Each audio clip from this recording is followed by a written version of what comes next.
Lunges are amazing and go a long way to helping your hips to feel less tense and tight more often. But there's a missing link here, and that is working on the adductors. That's working on those inner thigh muscles. And why those inner thigh muscles are so important is that it helps, they're just as important as your hip flexors, just as important as your hamstrings. In fact, when we can move and stretch through the quadriceps, hip flexors, adductors, backside, hamstrings, calves, we're actually going to give our hip joints a well-rounded experience of movement. This video is going to focus more specifically on your adductors. Some really nice movements that will wake your adductors up so that your lower back feels better, so that your hips feel alive and awake and happy. I'm Bree Johnson of Heart and Bones Yoga. And press subscribe and also press that little notification. There's a little notification bell. If you look right down there, you're going to see, or maybe it's here, one of these places, you're going to see that you can just press that little notifications and you'll get notified directly so you don't miss a video when I post this. Because the more we can move, the more we can learn, the better. Ready to get into those adductor muscles? Let's do it. Now, my first and favorite one, I'm a big fan of dynamic movements, and dynamic stretches, dynamic movements are when we move while we're stretching, where we're not just holding a static or still stretch, we're stretching, we're mobilizing through movement. And this adductor one is just one of my most favorite ways to get into those adductors. So what you're going to need to do is go onto your hands and knees, and when you're on your hands and knees, you might find that you're going to prefer some cushions underneath the knees. So go ahead and put some cushions underneath your knees if you need to. Otherwise, come onto the hands and knees, and let's extend our right leg out. We've got the left knee underneath your pelvis, the right leg out to the floor. And you want to have that right foot anchored down. And for those of you who have more mobility in the adductors, who could just kind of flop and sink into this, you're going to be extra conscious, extra aware of providing a sense of stability and a sense of resistance as we get into this movement. And I'll talk us through so that makes a little bit more sense. Now, the hands can be in front of you. And then what we're going to do is just start to, you're going to press that back, that extended foot into the floor, and then you're going to shift your hips back toward the wall behind you. And then come back forward. And then shift your hips back. Now I'm going to show that to the side so that makes a little bit more sense for you. And so you've got your foot out there, and then you're going to just slowly lean back, and then come forward and back. Now, it doesn't matter how far back you go. If you've got adductors that are a little on the tighter side, you might just go, might be a little movement forward and back like so. Again, if you've got more mobility though, you might be able to come all the way back and wonder, well, where's the stretch? I'm not really feeling this. And if that's the case, I'm going to talk you through here. So we're going to press that foot down and feel like you're sucking up that femur bone, your thigh bone, in towards your body. So you're actually using your adductors. Use those adductors to hold you, stabilize you as you slowly come back. Keep rooting your foot down and then traveling forward. Do that a few more times, forward and back. So hopefully now that you can see this, you can see what I mean with a dynamic movement. We're not just holding this in one spot. We're moving forward and back, allowing for more range of movement, a more dynamic experience for the adductors. Okay, let's switch sides. As you switch, noticing how your one side feels compared to the other, the one that just moved. Taking a few moments to set yourself up here, placing your foot down, and again, sliding back, and only go as far back as it feels okay for your body, and then forward, and then back. I like to move slow. It's nice. It gets you more anchored into the experience of your body. You get to really be aware of all the different sensations in each spot, in each moment. Because as you come further back, you might notice that the sensation that you're experiencing here feels a little bit different than at a different angle. Good, a couple more breaths.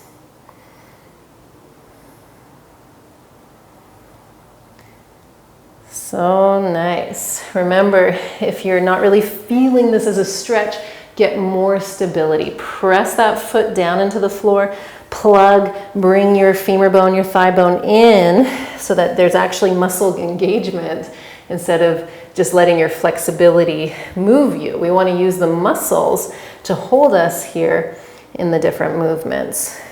Okay, let's go one more time. Nice. And then bring your hands back, yourself back onto your hands and your knees. Take a few moments. You can do a little wiggle from side to side and notice the experience and then the sensations in your hip joints and the adductors and your inner thighs.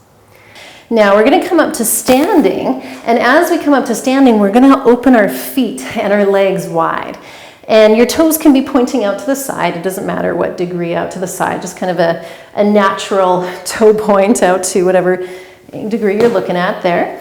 And then we're going to start to slowly, I'm not in my fullest bend here, so we're going to start with just a little bit of a knee bend and really begin by feeling your feet, feeling your heels pressing, anchoring into the floor.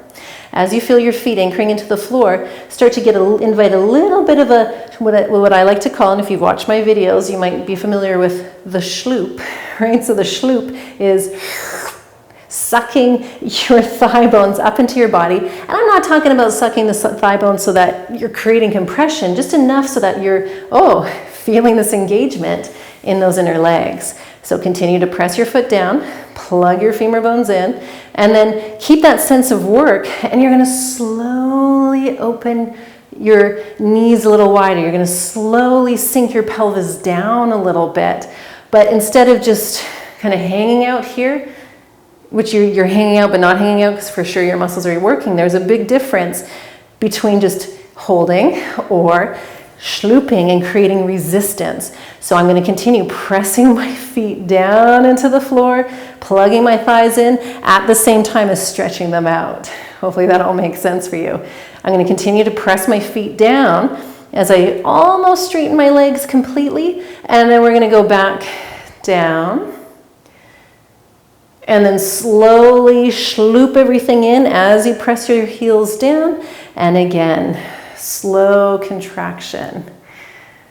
So on the outside, if you're just watching this, I hope you're not just watching it, I hope you're doing it with me, but if you are just watching it, then on the outside it might just be like, well, you're just bending your knees, no big deal. But if you're doing this and you're adding that contraction, it's a big deal. It definitely, you feel it. You let your glutes hold you up, your butt muscles, you let the inner thighs, the quads, so good. We're going to do that one more time. And then we're going to hold. Yeah, I know, what? Hold. And then can you keep pressing the feet down, schlooping those thighs in. And then slowly straighten up. Give a little wiggle to give those legs a little bit of a break. And then we're going to add one more. This one's a little bit more playful. I hope you enjoy it. If it feels weird and awkward, then you don't have to do it. You can enjoy the other two movements that we just did. Now, watch me first if you want. You're going to slowly lower down, and then you're going to come up on one toe. That's not the crazy part. This might be phase one for you. And then you're going to rotate the knee down a little bit, and then back. Lower your heel. Come up onto the other toes. Rotate, drop this knee, don't move your pelvis, rotate it back. Good. Let's pause. I'm going to explain that a little bit more. What we're doing is, if you're familiar with butterfly pose in yoga, you're doing a little bit of a butterfly. You're doing a little bit of an external rotation in the hip joint without moving your pelvis. Actually, sorry, internal rotation and then back to external. Okay. Now that that's explained, let's do this again. Lower down.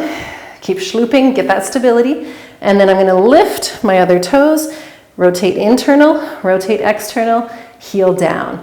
Lift toes, rotate internal, external, heel down. Toes, internal, and then back. Toes, internal, and down. Trying not to move your pelvis while you do this. Try to also not lift up and down. See if you can stay at the same height, same angles that you're currently in. We'll go one more time on each side. And then release and slowly come up. Now what will probably feel good is a nice wide-angled forward bend. So you're going to come into this wide-angled forward bend. And for me, I like to do it with a little hip shimmy, I call it. So my legs are straight and strong, and I'm going to let my pelvis dip to the right. And then I'm going to let my pelvis dip to the left. And then back and forth. And I'm letting my pelvis do this dip without bending my knees. So it's my pelvis rotating over my hip joints, over my femur bones. So you can do that, or you can hold yourself still. You can let your head hang. Back of your neck nice and long. Relax your forehead and your jaw.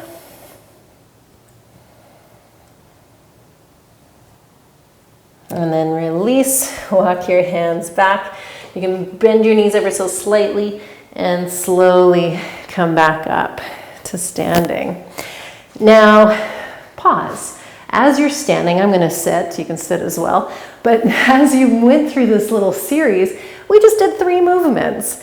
But they were dynamic, and they were both that balance between mobility and flexibility. We're building strength while improving our range of motion. And that is the ticket to happy, healthy hip joints, happy, healthy legs that don't feel tired, or hips that feel, constantly tight. So I recommend repeating this video, repeating this little series with me a couple times a week for a couple weeks, and notice if that makes a difference.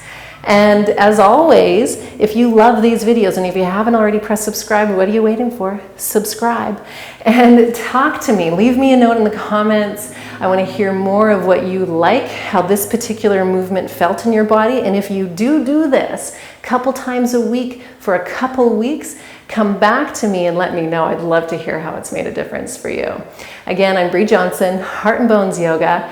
Subscribe, go to heartandbonesyoga.com, check out the online yoga studio where there's classes like this, but longer, shorter, more diverse. It's wonderful. You'll love it. See you in the next video.